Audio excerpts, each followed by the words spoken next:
sa Camp Crame ay mayroong Complaints and Referral Monitoring Center upang gabayan ang mga kababayan nating personal na nagsasadya sa kampo at nanghihingi ng tulong. Bukas po ang kanilang tanggapan anumang oras, kaya tuloy po kayo. Sa bawat araw na dumaraan, marami ang mga bagay na sa atin ay nangyayari. Mga tao na ating nakakasalamuha at mga insidente na nararanasan. Kadalasan, ang mga pangyayaring ito ay nagbibigay ng magandang impact sa ating buhay at mayroon din naman na nagdudulot ng di magandang epekto na kung minsan ay umaabot pa sa reklamo at demandahan.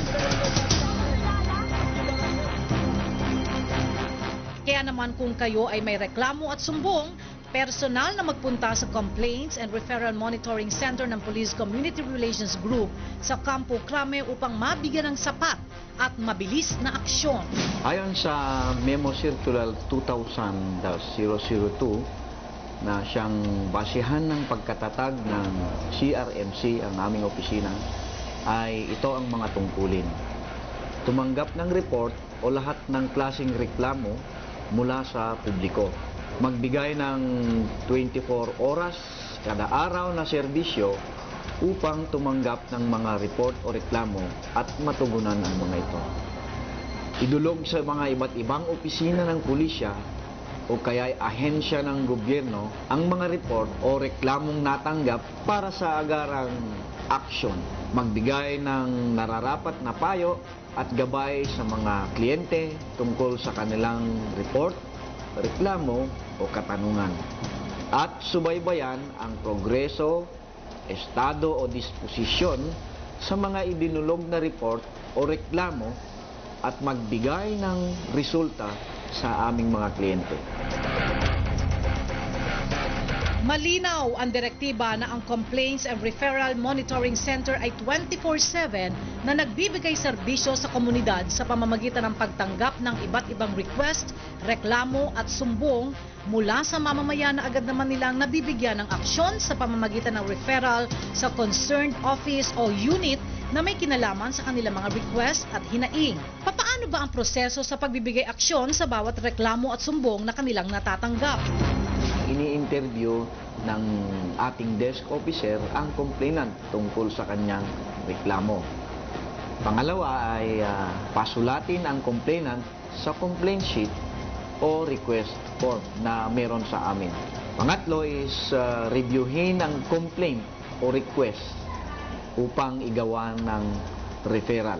Papirmahan ang referral sa aming hepe ng opisina. Pagkatapos na ma-apruban ang referral, ipapotocopy ang referral na ito kasama ang mga kalakip na papeles o dokumento. Pagkatapos ipapadala sa nararapat na opisina ng pulis o ahensya ng gobyerno ang referral na napirmahan. Pagkatapos subaybayan ng aming opisina ang sagot o aksyong ginawa sa complaint. Impormahan ang complainant tungkol sa progreso ng kanyang complaint o request. Masigasig na namomonitor ng mga pulis ang bawat referral at request ng publiko sa mga kinauukulang opisina. Sa puntong ito, hindi na rin namin inaksaya ang pagkakataon na malaman kung ano ang mga kadalasang request o complaints na kanilang natatanggap sa araw-araw. Kadalasan ay ang verification of duty assignment ng isang pulis. Yan ang kadalasan na nire-request ng mga tao. Ang tungkol naman sa mga complaints against PNP personnel, ito yung tungkol sa non-support or abuse of authority. Magkaiba po itong dalawang problema na ito. Tungkol naman sa mga complaint against civilian, madalas dito yung panggugulo ng mga civilian. At meron silang mga request ng medical certificate, request ng pag-service ng warrant of arrest. At meron ding mga report o sumbong tungkol sa mga illegal na pasugalan o droga sa isang lugar. Dagdag pa dito, ang CRMC ay nagiging information desk din para sa kanilang mga clarifications at nagiging tanungan ng mga lugar o opisina sa loob ng Campo Crame. Bukod sa mga walk-in complainants, madalas din silang nakakatanggap ng sumbong at humihingi ng police assistance sa pamamagitan ng pagtawag sa cellphone o telepono. Ang lahat ng mga nabanggit na request ay agad naman nilang nabibigyan ng karampatang serbisyo at mabilis na i-refer sa kinauukulang himpilan at tanggapan. Lagi nilang isinasapuso ang pagbibigay serbisyo sa mamamayan sa pamamagitan ng mga paraan nila sa pag-aksyon sa bawat hiling at request. Isa na nga yung ang complainant pumapasok sa ating opisina. Pag hindi siya pumunta dito sa opisina, tumatawag siya ng telephone at sinasagot namin ito. Ang sagot namin sa mga tumatawag ng telephone ay tinatawagan agad namin ang malapit na istasyon ng pulis, lalo na kung emergency, para sa kaagarang aksyon. Dahil ang ating mga lokal na pulis ay sila ang agad na umaaksyon sa mga problema sa lugar na yon. Tinatawagan din namin ang opisina ng pulis na may pangunahing tungkulin sa binabanggit na reklamo o request. Nagpapadala kami ng referral sa unit ng pulis na siya rin namin sinusubaybayan hanggang ang reklamo ay matugunan ng sapat. Tunay na ang papel na ginagampanan ng CRMC ay mahalaga sa mamamayan na humihingi ng tulong at merong mga reklamo at sumbong. Ang pagkakatayo ng CRMC ay nagbibigay ng magandang imahe sa buong PNP. Dahil dito, magkakaroon ng payak at bukas na relasyon ang pulis at mamamayan simula pa lang sa mainit nilang pagtanggap sa mga tao hanggang sa mabigyan ng aksyon ang kanilang mga kaso.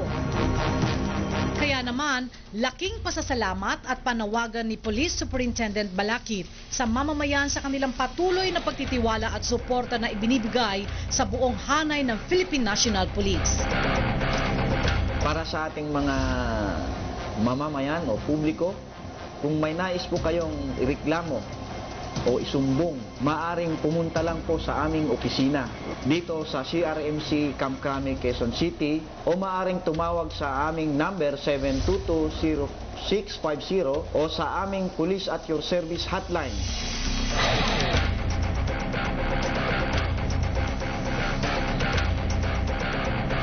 Maaari din niyang ipadala sa internet sa aming Facebook account, crmcpcrg@yahoo.com.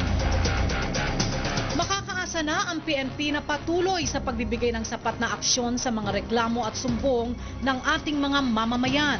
Magtiwala lang tayo sa pulisya at makiisa sa kanilang programa para sa isang katahimikan at payapang komunidad. Magkita-kita po tayong muli sa susunod na Sabado dito pa rin sa nag-iisang public service channel UNTV. Ako po, si Luella de Cordova. At sa ngalan ng ating PNP Chief, Director General Nicanor A. Bartolome at ng buong hanay ng Philippine National Police, ako po si Chief Superintendent Bernardo Floresa Jr., pulis niyo po, serbisyong may pagkukusa. Ito ang programang para sa mamamayan. Police at your service.